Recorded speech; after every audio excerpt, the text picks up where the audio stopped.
বাংলার মানুষের ভগবান বলে আমি মনে করি। ভারতবর্ষের ইতিহাসে সর্বপ্রথম যে সারা ভারতবর্ষের মধ্যে একজন মুখ্যমন্ত্রী নিজে কালো কোট পরে এসআইআর এর জন্য বাংলা 10 কোটি মানুষের হয়ে তিনি সওয়াল করতে এখন তিনি সুপ্রিম কোর্টে সওয়াল। এই অপদার্থতার দায় শওকত মোল্লা দিতে হবে। তুমি কত খুন করেছো, কত মার্ডার করছো, কত ধর্ষণ করছো, কত মেয়ের অত্যাচার করছো, আর তোমার দিদি ভগবান।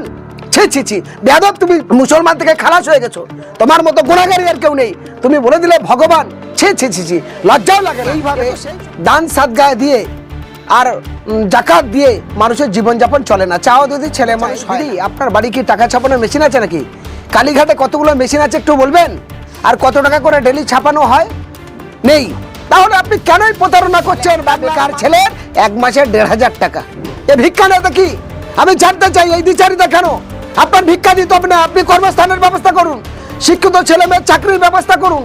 আপনি এখানে আনএডেড মাদ্রাসার তাদের আনএডেড মাদ্রাসা থেকে তাদের এডেড করুন, তাদের মাইনে দিন, তাদের মিড ডে মিলের ব্যবস্থা করুন, তবেই বলবো বাংলার মুখ্যমন্ত্রী। আমি মুখ্যমন্ত্রীকে প্রথমেই বলবো যে আপনি যে 1500 টাকা বাড়িয়েছেন, 1500 টাকা দিচ্ছেন বেকারদের জন্য, আর লক্ষ্মী ভাড়ের জন্য 500 টাকা বাড়িয়েছে, তাই না?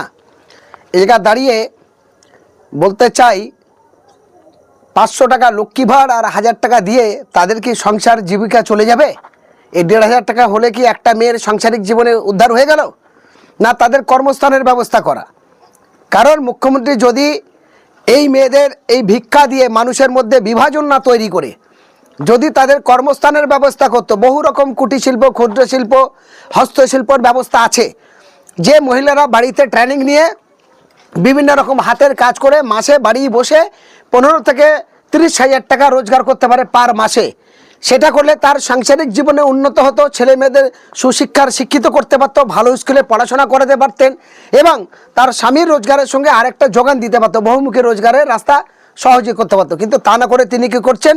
এইভাবে দান সাদগা দিয়ে আর জাকাত দিয়ে মানুষের জীবনযাপন চলে না। চাও যদি ছেলে মানুষ হয় না।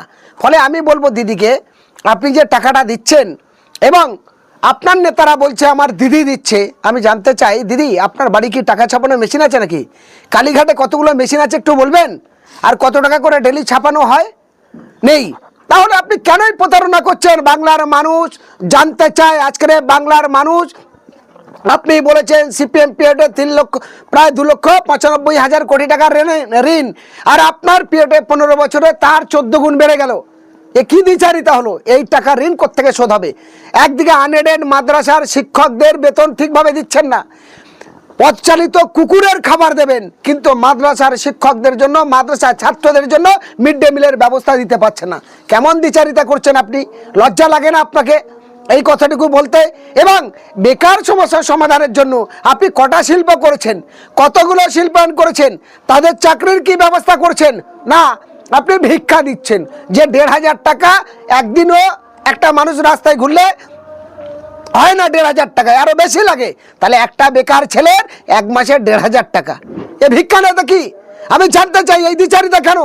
আপনার ভিক্ষা দিতে হবে না, আপনি কর্মস্থানের ব্যবস্থা করুন, শিক্ষিত ছেলে মেয়ের চাকরির ব্যবস্থা করুন।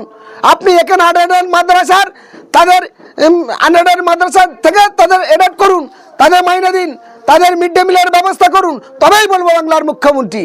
এদিকে যেমন দ্বিচারিতা করছেন, আর শওকত মোল্লার মতো কিছু অস্ত্রধারী, কিছু গুন্ডা তোলাবাজ আপনি মুসলমানদেরকে অস্ত্রের মতো ব্যবহার করছেন, আর জুতোর মতো মুসলমানদের ছুঁয়ে ফেলে দিচ্ছেন। এ কতদিন মুসলমানকে জুতো ভাববেন? কতদিন দলিত এসটি এসসিদের জুতোর মতো ভাববেন? আমি জানতে চাই বাংলার মানুষের কাছে, যে সমস্ত তৃণমূলের গাঁজাখোর, মদখোর, আনপাট শওকত মোল্লার মতো, তারাই এটা দিদির সাপোর্ট করবে। সুতরাং কারণ তারা এছাড়া অন্য কিছু জানে না, রাজনীতিকে তারা ইন্ডাস্ট্রি মনে করেছে, তারা বিজনেস মনে করেছেন। এই অপদার্থতার দায় শওকত মোল্লা দিতে হবে। তুমি কত খুন করেছো, কত মার্ডার করছো, কত ধর্ষণ করছো, কত মেয়ের অত্যাচার করছো, আর তোমার দিদি ভগবান। ছি ছি ছি বেয়াদব, তুমি মুসলমান থেকে খালাস হয়ে গেছো, তোমার মতো গুনাহগারী আর কেউ নেই, তুমি বলে দিলে ভগবান। ছি ছি ছি ছি লজ্জাও লাগে না? এ তো সেই শওকত মোল্লা যে ঈদের ভালো নামাজ পড়ে না, যে এলাকার মানুষ মুসলমানের সঙ্গে সম্পর্ক রাখে না, কিন্তু ভাই ফোটায় ফোটা নিতে যায়, শাড়ি দিতে যায়, ইত্যাদি ইত্যাদি, তার এই তো অবস্থা। ফলে আজকে শওকত মোল্লার নেতৃত্বে ভাঙড় আর ক্যানিং পূর্ব দাউ দাউ করে আগুনের মতো জ্বলছে। আজকের মমতা ব্যানার্জি, ববি হাকিম এদের দিয়ে দাউ দাউ করে জ্বালাচ্ছে, কিন্তু এরা ভালো কাজ করতে পারে না। ফলে আজ মমতা যদি ভালো কাজ করতেন 15 বছর সরকার চলার পরে কংগ্রেসের সঙ্গে জোটে যাচ্ছে কেন? তাহলে এবার বুঝে নিতে হবে। আর এসআইআর নিয়ে বলছে আমার দিদি বাংলাতে, তিনি সুপ্রিম কোর্টে গেছে মামলা করতে।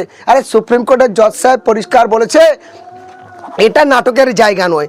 আপনার উকিল আছে, উকিলকে দিন, আপনার থেকে ভালো বলবে। এবার লজ্জাও লাগে না কেন যাচ্ছে? কারণ ওখানে গিয়ে দিদি এটা নাটক করেছে। কারণ রাজ্যের বিডিও, রাজ্যের বিএলওর কে নিয়োগ করেছে? মমতা ব্যানার্জি দিয়েছে। আপনার দিল্লি যাওয়ার দরকার ছিল না। যদি আপনার সমস্ত বিডিওকে নির্দেশ দিতেন এই সমস্ত বিএলওরকে দিয়ে একসঙ্গে গণ ইস্তফা দাও, তাহলে তোমার দিল্লি যাওয়ার দরকার লাগবে না।